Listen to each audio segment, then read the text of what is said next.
क्या आपने कभी ऐसा सुना है कि कोई इंसान उड़ते हवाई जहाज से ही गायब हो गया हो? अगर नहीं सुना है तो आपको बता दें कि ये कोई कहानी नहीं बल्कि हकीकत है। 48 साल पहले अमेरिका में ऐसा हो चुका है और वो रहस्यमय इंसान आज तक गायब है। लेकिन इस रहस्यमय इंसान ने जो कारनामा किया है वो अपने आप में इतना पॉपुलर हो गया कि पुलिस भले ही उस इंसान को पकड़ नहीं पाई हो, लेकिन उसकी कहानी पूरे अमेरिका में आग की तरह फैल गई। ये घटना 24 नवंबर 1971 की है, जब डैन कूपर नाम का एक व्यक्ति काला सूट पहनकर और काला बैग लेकर एक जेंटलमैन की तरह अमेरिका के पोर्टलैंड एयरपोर्ट पर पहुंचता है और टिकट काउंटर से बोइंग प्लेन में अपने लिए $20 की पोर्टलैंड से सिएटल की एक तरफा टिकट बुक करता है। उस समय अमेरिका के एयरपोर्ट्स पर ज्यादा सुरक्षा के इंतजाम नहीं थे, इसलिए डैन कूपर अपने बैग को आसानी से प्लेन के अंदर ले जाने में सफल हो गया और अपनी सीट 18C पर बैठ गया। दोपहर के 2:50 पर प्लेन पोर्टलैंड से अपनी उड़ान भरता है और उड़ान के कुछ देर बाद ही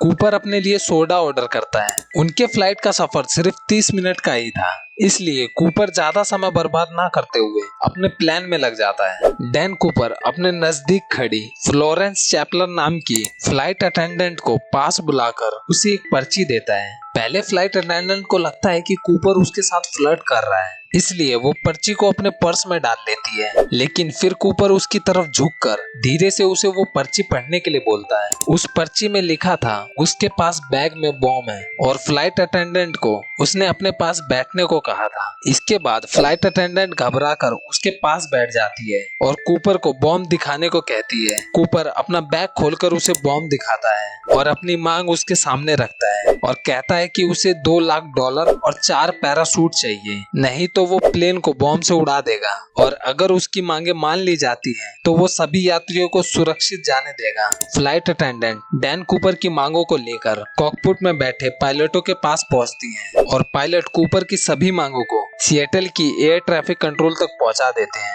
ये खबर FBI और पुलिस तक पहुंच जाती है और सभी को पता चल चुका था कि प्लेन हाईजैक हो चुका है। एयर होस्टेस जब वापस प्लेन में जाती है तो देखती है कि डैन कूपर काला चश्मा लगाकर बिल्कुल आराम से बैठा है, जैसे कुछ हुआ ही ना हो, और अपना ड्रिंक पी रहा था और वो बिल्कुल भी नहीं डरा हुआ था। इसी वजह से प्लेन में मौजूद यात्रियों को भनक तक नहीं थी कि प्लेन हाईजैक हो चुका है। उधर यात्रियों की जान बचाने के लिए FBI द्वारा डैन कूपर की सभी बातों को मान लिया जाता है और चालाकी दिखाते हुए पूरे $2 लाख को $20 के नोटों से भरते हैं ताकि बैग ज्यादा भारी हो सके, और सभी नोटों के सीरियल नंबर भी तय किए जाते हैं ताकि बाद में कूपर को पकड़ने में आसानी हो। अगर कूपर पकड़ा जाता तो उसकी मंशा को समझा जा सकता था, लेकिन ऐसा नहीं हुआ। यात्रियों की जान खतरे में थी, इसलिए अमेरिकी सरकार ने उसकी सारी मांगे मान ली। $2 लाख से भरे बैग को उसके पास प्लेन में पहुंचा दिया गया, लेकिन उससे पहले FBI ने उन नोटों के सीरियल नंबरों को नोट कर लिया था ताकि हाईजैकर को पकड़ा जा सके। वो इतना शातिर था कि उसकी नीयत के बारे में कोई नहीं जान सकता। किसी को भी अंदाजा नहीं था कि कूपर का असली खेल तो अभी बाकी है। दरअसल कूपर की जब सारी मांगे पूरी हो गई तो उसने पायलट को विमान उड़ाने के लिए कहा। रात का समय था और उसने पायलट को विमान मैक्सिको ले जाने के लिए बोला। उधर अमेरिकी एयरफोर्स ने भी अपने 2 विमान उसके पीछे लगा दिए थे ताकि लैंडिंग के बाद कूपर को पकड़ा जा सके। 10:15 पर खुले एयर टायर के साथ बोइंग 727 प्लेन रेनो एयरपोर्ट पर लैंड करता है और उसे पुलिस और FBI द्वारा चारों तरफ से घेर लिया जाता है। लेकिन कुछ ही देर में पता चलता है कि डैन कूपर भाग चुका है। इसके बाद प्लेन की छानबीन की जाती है, जिसमें कूपर के टाई का क्लिप और उसके द्वारा मंगाए 4 पैराशूट में से 2 पैराशूट मिलते हैं। कूपर बाकी के सभी सबूतों को अपने साथ ले जाता है, जिसमें उसके द्वारा फ्लाइट अटेंडेंट को दिया गया लेटर भी शामिल था। कूपर को पकड़ने के लिए FBI द्वारा कई ऑपरेशन चलाए जाते हैं और उसकी खोज शुरू की जाती है। आंखों देखे गए लोगों द्वारा कूपर का स्केच तैयार किया जाता है। लैंड किए गए इलाके से बहुत से किलोमीटर तक जंगलों और नदियों में कई महीनों तक खोज चलती है। बहुत से घरों की छानबीन की गई, लेकिन कूपर और उसके पैराशूट का कोई पता नहीं चला। कुछ ही दिनों में डैन कूपर पूरी मीडिया में छा जाता है, लेकिन एक न्यूज़पेपर ने गलती से डैन कूपर का नाम डीबी कूपर लिख दिया था